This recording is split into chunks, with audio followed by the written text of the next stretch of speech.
जय हिंद मेरे दोस्तों। मैं बिलेंदर सर अपने यूट्यूब चैनल पर आप सभी का स्वागत और अभिनंदन करता हूं। मेरे प्रिय विद्यार्थियों, आज मैं आप लोगों को हिस्ट्री का बहुत इम्पोर्टेंट ऑब्जेक्टिव क्वेश्चन कंप्लीट कराऊंगा। मेरे विद्यार्थियों, मैं आप लोग को ये विश्वास दिलाता हूं, आशा दिलाता हूं कि अगर आप लोग सभी ऑब्जेक्टिव क्वेश्चनों को कंप्लीट कर लीजिएगा तो इससे बिहार बोर्ड के एग्जाम में एक भी क्वेश्चन बाहर नहीं पूछ सकता है। इसीलिए आप लोग सभी ऑब्जेक्टिव क्वेश्चनों को कंप्लीट कर लीजिएगा, क्योंकि जितने सारा ऑब्जेक्टिव वालों को क्वेश्चन दिखाई दे रहा है सभी क्वेश्चन बिहार बोर्ड के एग्जाम में पूछा हुआ है। ठीक है, ये बहुत इंपॉर्टेंट क्वेश्चन है। ठीक है मेरे विद्यार्थियों, आइए हम लोग चलते हैं क्वेश्चन नंबर 1 पर। देखिए मेरे विद्यार्थियों, हम लोग को क्वेश्चन नंबर 1 दिया है कि हड़प्पा सभ्यता किस युग की सभ्यता है, आप लोग को बताना है। तो कांस युग की सभ्यता है। ठीक है, हड़प्पा। और हड़प्पा का खोज 1921 में किया गया था। ठीक है, हड़प्पा भारत का पहला शहर था। ठीक है, और सबसे पुराना शहर था जिसका नाम था हड़प्पा, के जो रावी नदी के तट पर बसा हुआ है। देखिए आइए हम लोग चलते हैं क्वेश्चन नंबर 2 दिया है कि हड़प्पा सभ्यता का सबसे बड़ा नगर कौन सा था। ठीक है, तो मोहनजोदड़ो था। कौन था? मोहनजोदड़ो। मोहनजोदड़ो खोज मेरे विद्यार्थी 1922 में किया गया था, कि जो सिंध नदी के तट पर बसा हुआ है। ठीक है, देखिए आइए हम लोग चलते हैं क्वेश्चन जो हम लोग को 3 दिया है कि प्रसिद्ध ग्रंथ इंडिका की रचना किसने की। ठीक है, तो मेगास्थनीज ने की। तो मेगास्थनीज कौन था मेरे विद्यार्थियों? तो राजदूत था। तो कहाँ का राजदूत था? तो यूनान का राजदूत था। ठीक है, अब आइए हम लोग चलते हैं क्वेश्चन नंबर देखिए 4 का दिया है, प्राक प्रास्ति की रचना किसने की। तो हरिसेन ने की। ठीक है, किसने की? हरिसेन ने। ठीक है और विद्यार्थियों, देखिए हम लोग क्वेश्चन नंबर 5 दिया है कि गुप्तों के काल में कौन सा चीनी यात्री भारत आया था। तो फहयान आया था। कौन था? फहयान आया था। ठीक है, गुप्त काल का जो प्रथम राजा थे वो मेरे विद्यार्थियों सीरे गुप्त थे। ठीक है ना, प्रथम राजा। ठीक है, गुप्त काल का।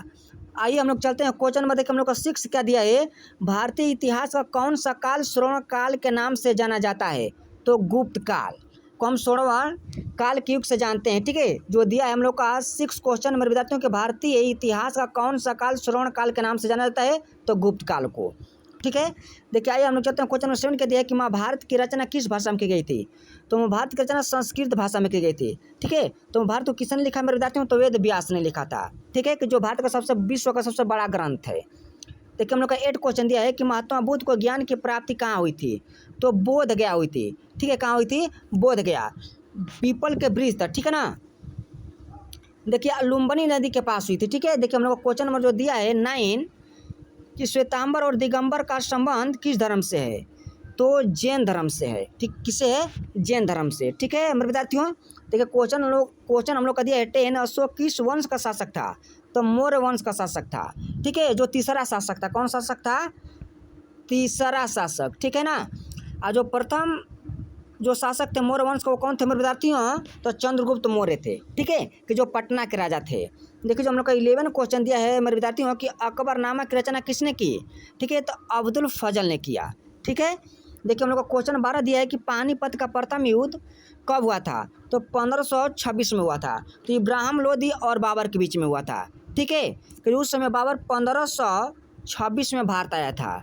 ठीक है, अब आइए हम लोग चलते हैं क्वेश्चन नंबर 13 पर। ठीक है मेरे विद्यार्थियों, देखिए जो क्वेश्चन नंबर 13 दिया है ये भी बहुत इंपॉर्टेंट क्वेश्चन है। देखिए क्वेश्चन नंबर 13 क्या दिया है कि भारत का अंतिम मुगल शासक कौन था। तो बहादुर शाह जफर द्वितीय था। ठीक है, अब देखिए जो 14 क्वेश्चन दिया है कि बतूता किस देश का यात्री था। तो मोरक्को का क्या था? वह यात्री था। ठीक है, देखिए क्वेश्चन 15 दिया है मेरे विद्यार्थियों कि विजयनगर का महानतम शासक कौन थे। तो कृष्ण देव राय थे। ठीक है, तो विजयनगर का खोज कब किया गया था मेरे विद्यार्थियों? तो 1336 में किया गया था। ठीक है, हरिहर बुक्का के द्वारा। ठीक है, देखिए हम लोग का आगे क्वेश्चन नंबर 16 का दिया कि गोपुरम का संबंध किससे है। तो मंदिर से। किससे? मंदिर से है। ठीक, देखिए आइए हम लोग चलते हैं क्वेश्चन नंबर 17 का दिया कि वीर यानी कि वीर शैव लिंगायत आंदोलन के नायक कौन है, आप लोग को बताना है। ठीक है, तो बांस बनाना। ठीक है, ये क्या है? वीर सेवक लिंगायत का क्या है? वे आंदोलन का जनक कहा जाता है, बांस बनाना को कहा जाता है। ठीक है, देखिए क्वेश्चन नंबर 18 दिया है कि ख्वाजा मोइनुद्दीन चिश्ती का दरबार कहाँ है। तो अजमेर में है। ठीक है, देखिए क्वेश्चन आगे हम लोग को 19 का दिया है कि ताजमहल का निर्माण किसने करवाया था। तो ताजमहल का निर्माण मेरे विद्यार्थियों शाहजहां ने करवाया था। कब करवाया था? तो 1932 में करवाया था, ठीक है ना। 1932 में नहीं मेरे दोस्तों, 1632 में करवाया गया था, ठीक है। देखिए 1632 में ताजमहल का निर्माण करवाया गया था, ठीक है। तो मेरे विद्यार्थियों जो ताजमहल कहाँ स्थित है?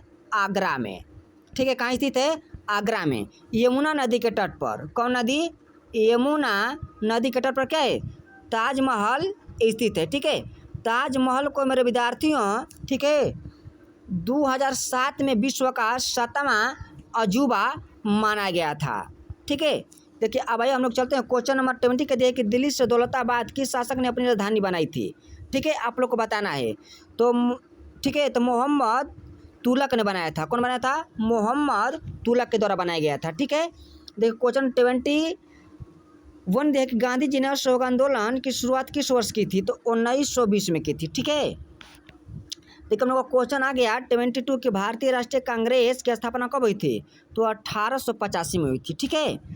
देखिए हम लोग को क्वेश्चन दिया है 23 कि बंगाल का विभाजन कब हुआ था? तो 1905 में बंगाल का विभाजन हुआ था, ठीक है मेरे विद्यार्थियों। देखिए आइए हम लोग चलते हैं क्वेश्चन नंबर 24 के देखिए, इंडिया नेशनल आर्मी का गठन किसने किया?